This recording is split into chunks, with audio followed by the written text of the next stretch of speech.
Hello family, welcome back to my channel. So today, just to jump right into it, I have another quick word to share, and hopefully we can share this word as I'm getting ready, because this girl still got corporate meetings on her calendar that she needs to go to.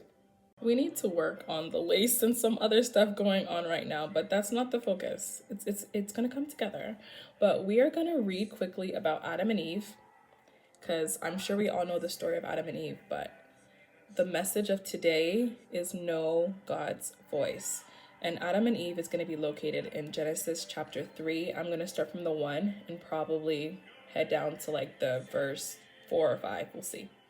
So Genesis chapter 3 verse 1 reads, "The serpent was the shrewdest of all the wild animals the Lord had made. One day he asked the woman, 'Did God really say you must not eat the fruit from any of the trees in the garden?' 'Of course we may eat the fruit from the garden,' the woman replied. 'It's only the fruit from the garden in the middle of the garden that we are not allowed to eat. God said, you must not eat it or even touch it. If you do, you will die.' Verse 4 says, 'You won't die,' the serpent replied to the woman. 'God knows that your eyes will be open as soon as you eat it, and you will be like God, knowing both good and evil.' Verse 6, the woman was convinced. I'm going to stop right there.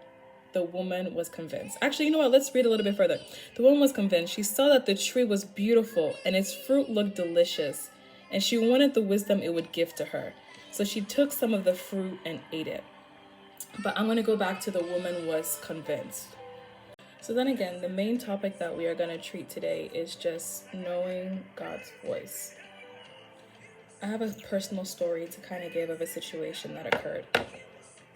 So let's just say, situationally, there was this lady who was madly in love with this guy, and the guy at some point was also madly in love with her. But for some reason, they seem to be encountering issues.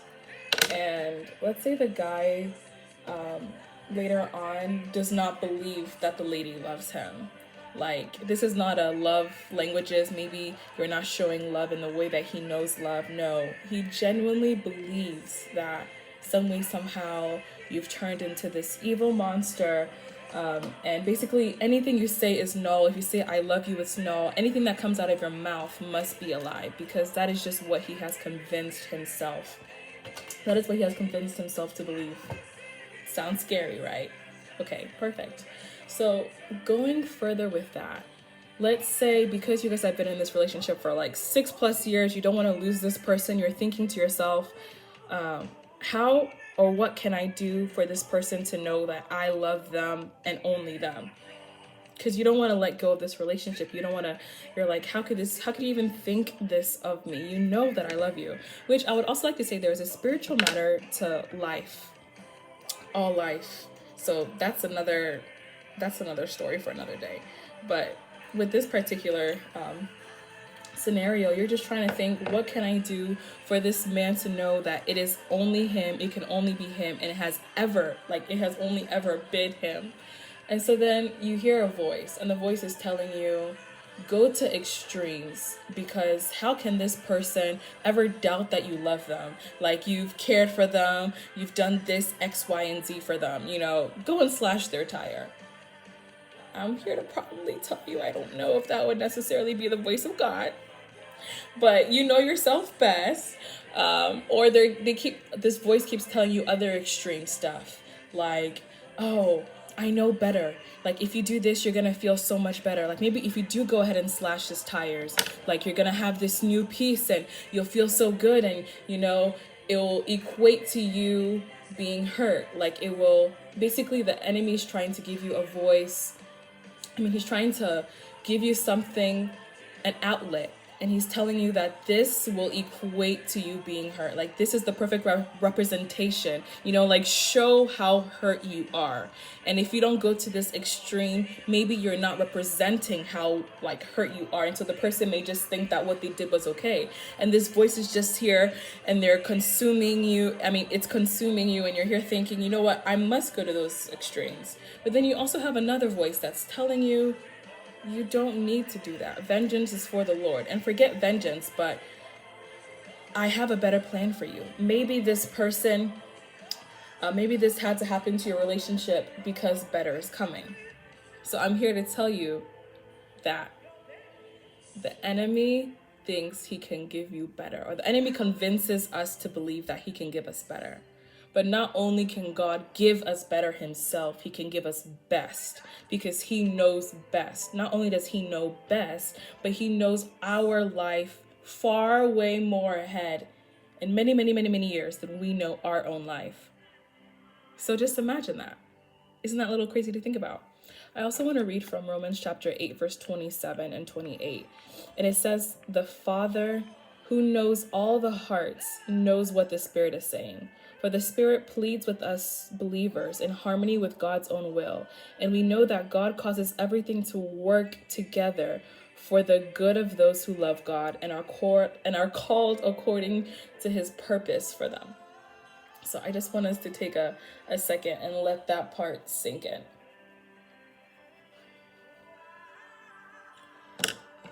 And I'm just here to tell you, me too, I'm telling myself too, but if you don't differentiate the voice of God in your life, the enemy is going to try and make his voice the only voice and make his voice sound like the better option. But I'm here to tell you, his voice is never the better option. If you just look at how he repackaged everything to Eve and made Eve believe that, hey, he doesn't know what he's talking about. You know, he doesn't want you to be great. He doesn't want you to be like, you just go ahead and do this, that, and I promise you that everything is going to work better. Imagine that. That is so scary. Honestly. That is so scary.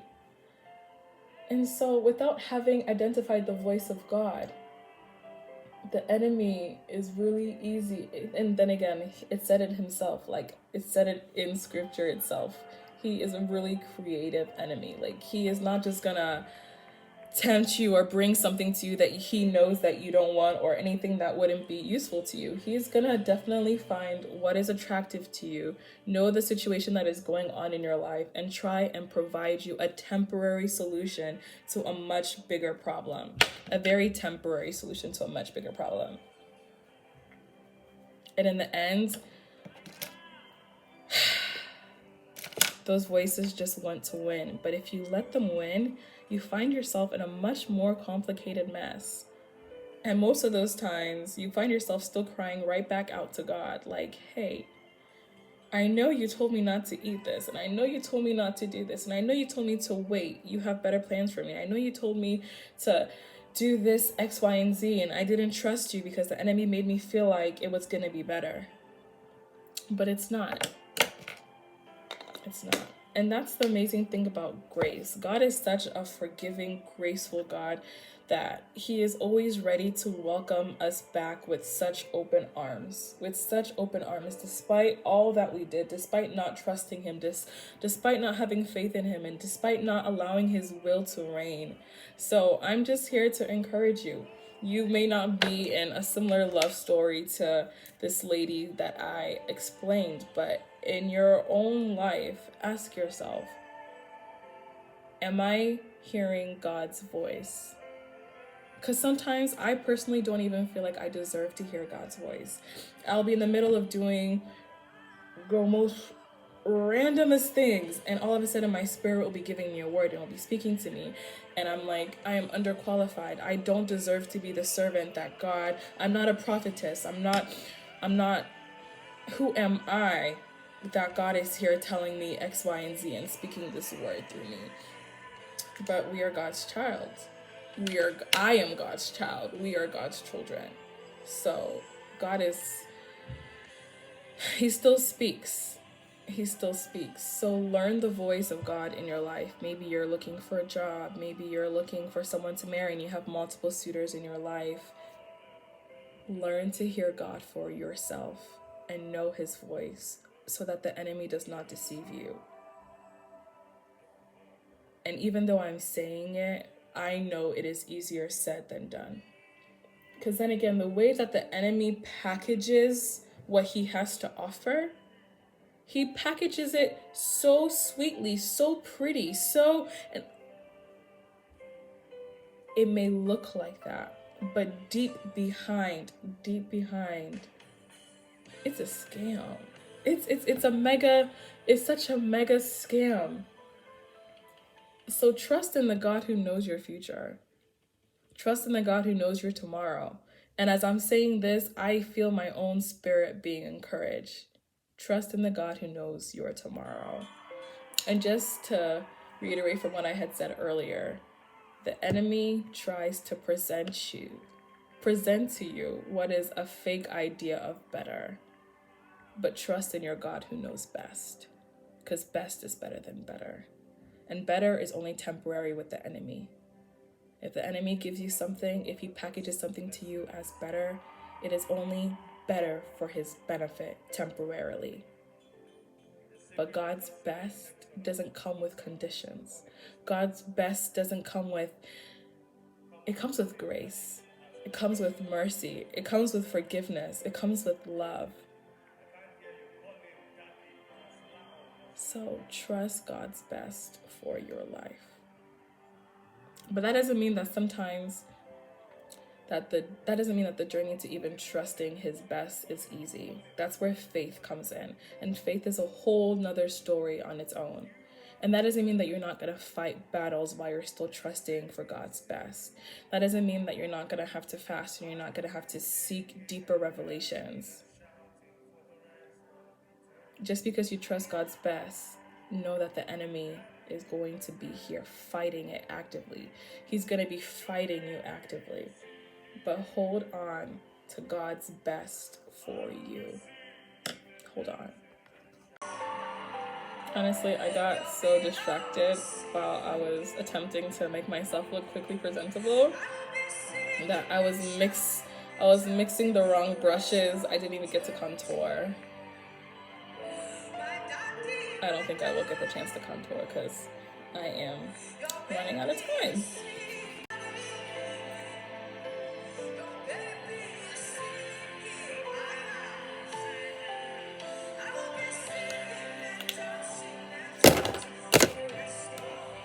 But if you watch this video, I just want to say God will richly bless you. I apologize for all the stuttering and all the grammatical errors as I was speaking. I was hearing so much and I was trying to say so much and condense the amount because I wasn't trying to turn this into such a long video. I thought this was going to be like 3, 4, 5 minutes, and here it is being this 10-minute video. But I believe that even though I am still going through my own journey of life, for some reason God has really imprinted this word for me to encourage someone else who may also be going through this. So I'm going to run back to my meetings and wish you a very blessed and prosperous day until we meet again.